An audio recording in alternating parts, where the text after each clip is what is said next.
Good morning, students. So today we are going to discuss about catalysis, homogeneous catalysis and heterogeneous catalysis. Okay. Along with this, we are going to discuss about enzyme catalysis also, and what are the mechanisms of these two types of catalysis.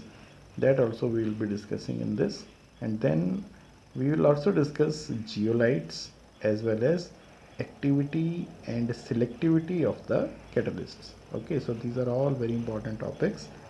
Now let us start. First of all, what do we mean by catalysis? Now, a substance which changes the speed of a reaction without being used itself is called catalyst. Okay, so what is catalyst? Which has to change the speed of reaction, that will be termed as catalyst. Okay, now the phenomena of increasing the rate of reaction by the use of catalyst is called catalysis. So catalyst means it has to alter the rate of reaction, speed of reaction. Okay. Now see, if a catalyst increases the speed of a reaction, then it is called positive catalyst, and the phenomenon is called positive catalysis.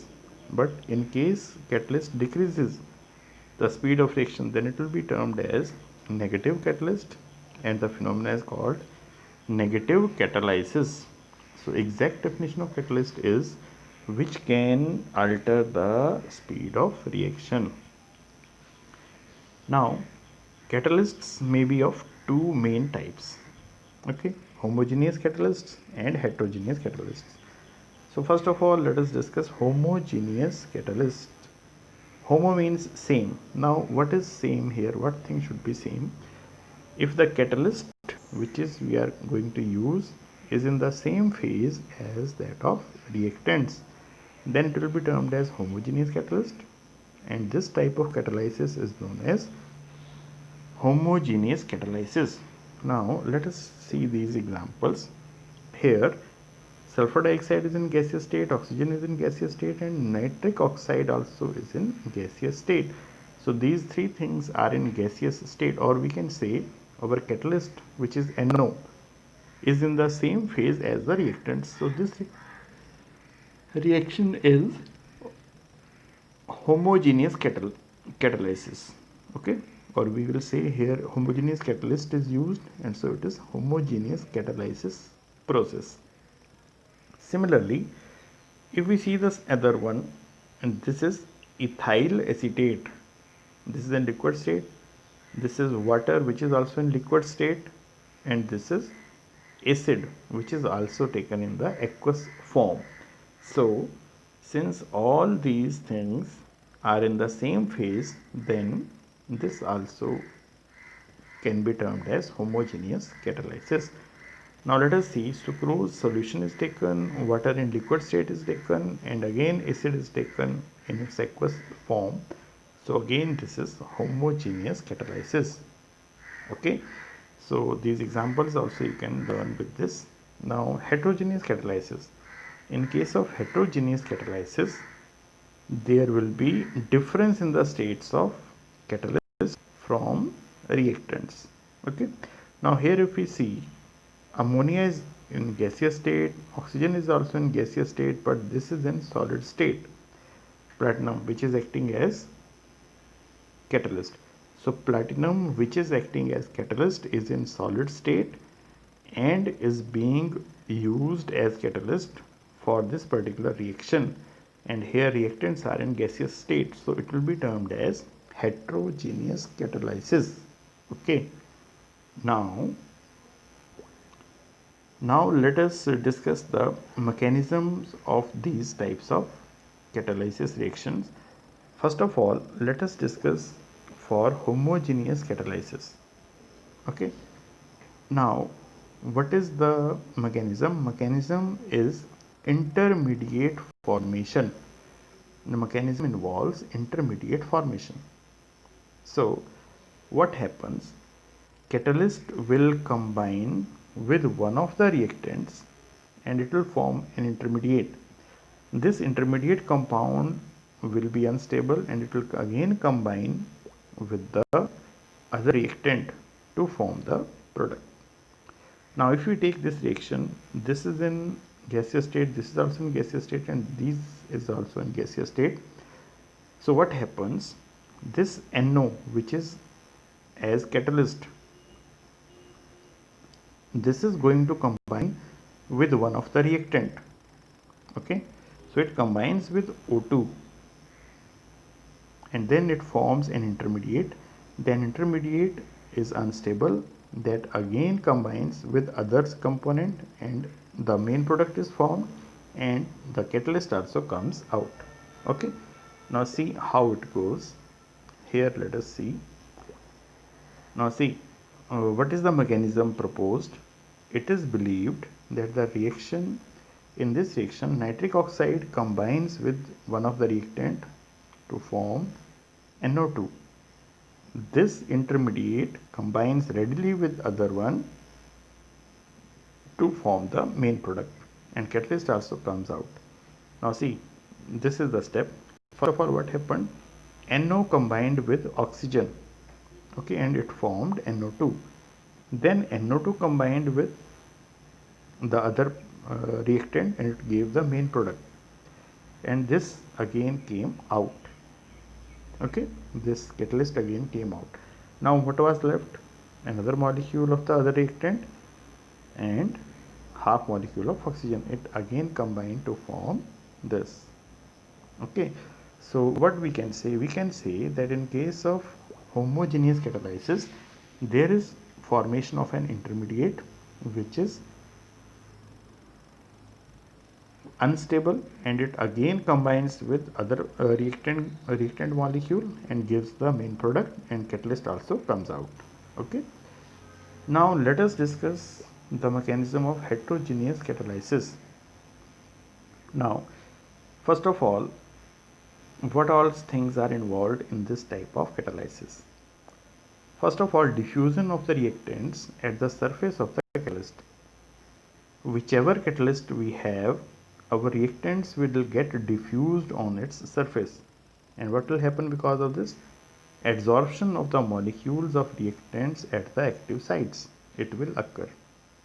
Okay, then the reaction will occur on the surface of the catalyst. Okay, on the surface itself reaction will occur, and then what will happen? Desorption, which will get dissolved, product will go out. Okay, product will go out, and diffusion of product away from the surface of catalyst. Okay, now it means, what is the approach in this type of catalysis? In this type of catalysis, adsorption phenomena occurs. Adsorption phenomena occurs in case of heterogeneous catalysis. Now how it occurs, we can see, we will see it in the next diagram. Here we will see how adsorption helps in the progress of reaction.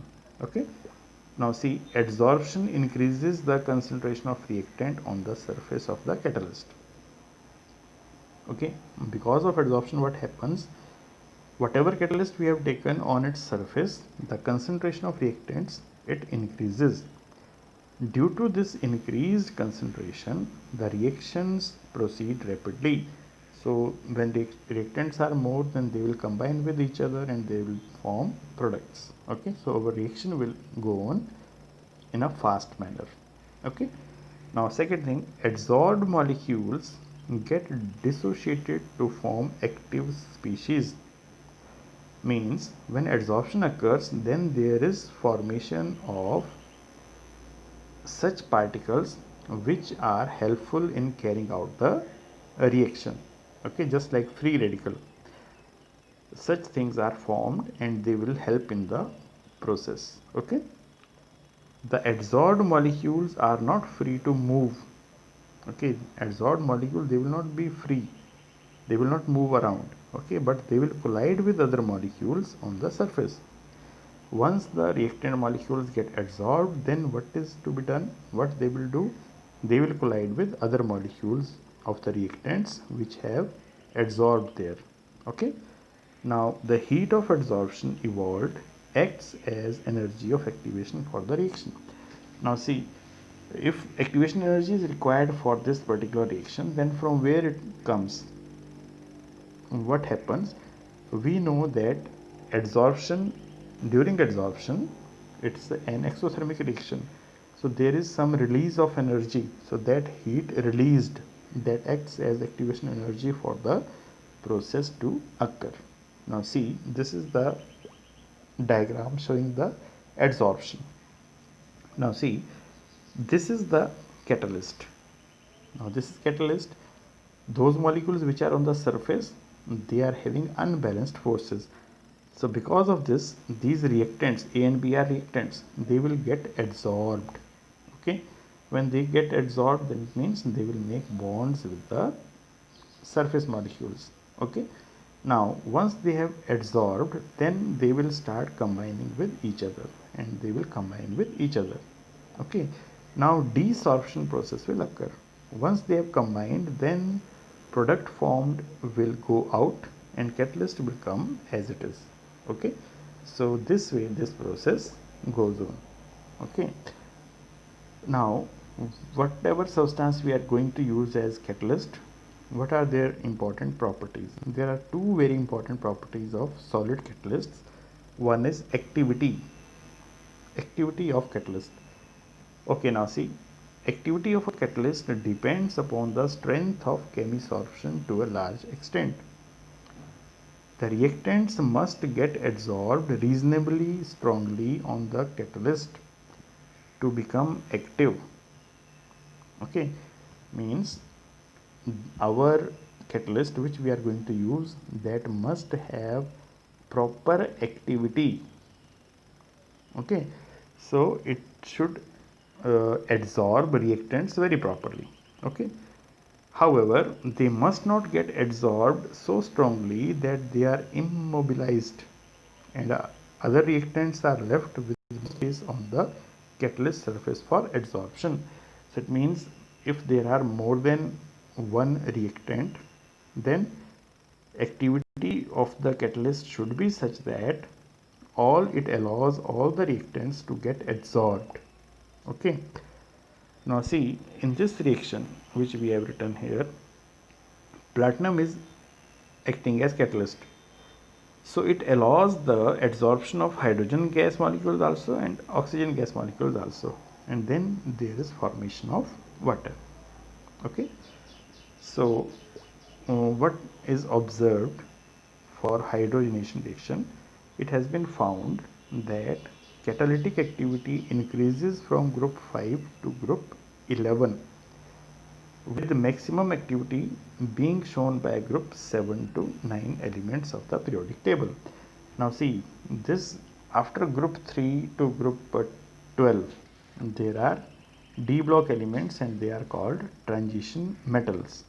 Okay, so out of those all transition metals, 7, 8 and 9, these group elements, they are found with maximum activity.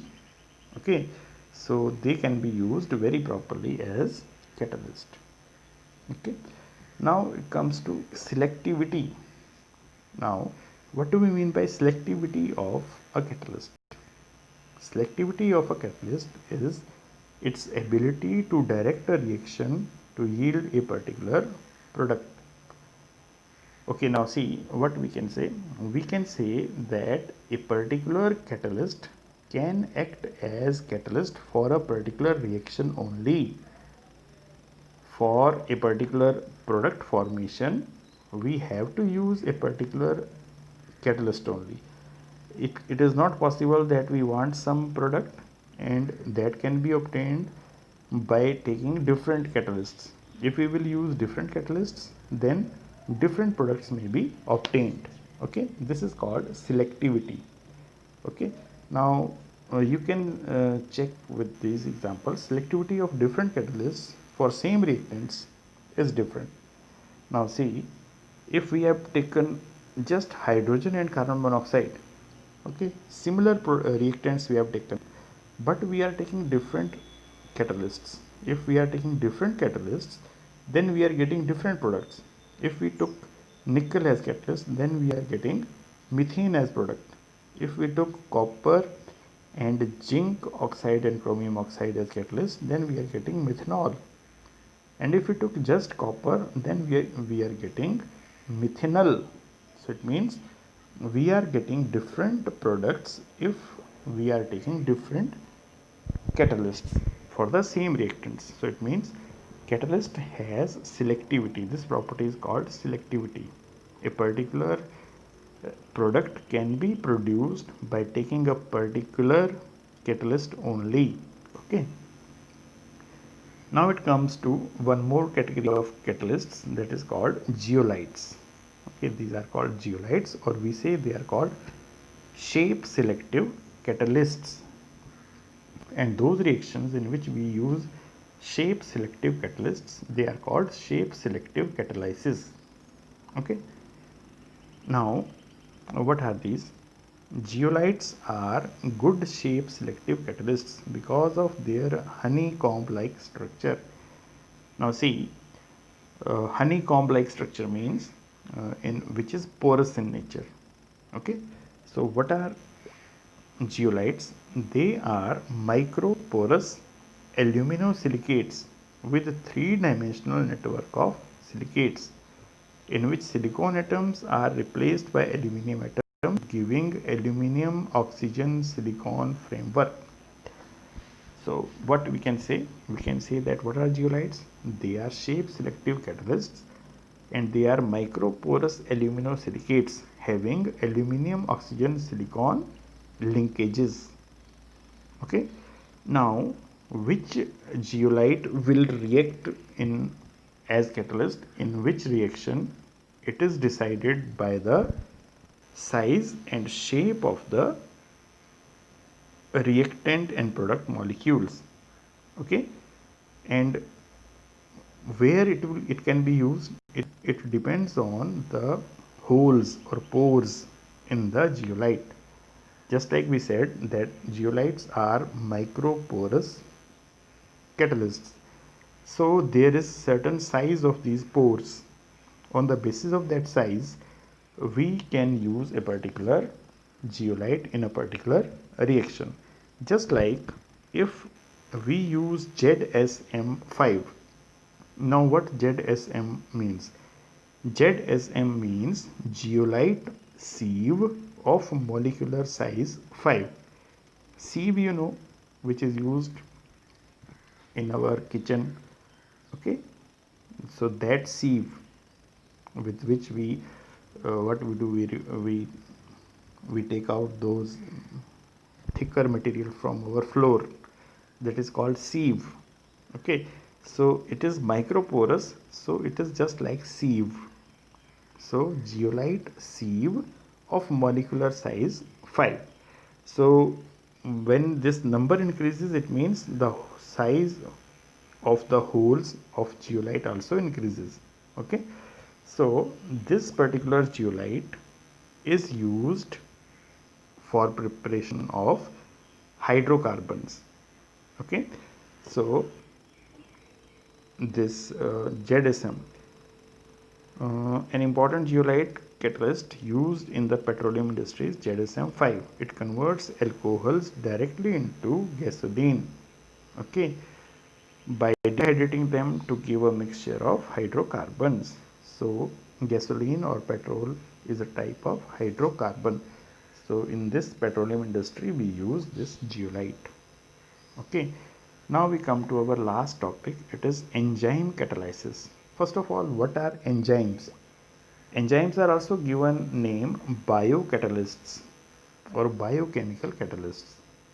Okay, now these are those reactions which occur in the living beings. Living beings means in plants and animals.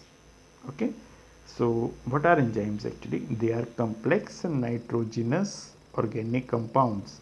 They are complex nitrogenous organic compounds which are produced by living plants and animals, and whatever reactions occur in living beings, their enzymes are useful. Okay, now enzymes are also useful in so many other things, just like let us take one example, inversion of cane sugar. Okay, here sugar is converted into mixture of glucose and fructose by the use of invertase. Here invertase is enzyme or it is biocatalyst. Similarly, glucose can be converted into ethyl alcohol, and there we use the biocatalyst enzyme as gymase. So here you can remember these two names. Invertase and gymase are two biocatalysts. Now, how this reaction occurs, or what is the use of enzyme, this you can see from its mechanism. This mechanism is also known as lock and key mechanism. Now see, this is our enzyme, and this is our reactant is given name substrate. Okay, now when enzyme comes in contact with substrate or reactant, it forms ES complex.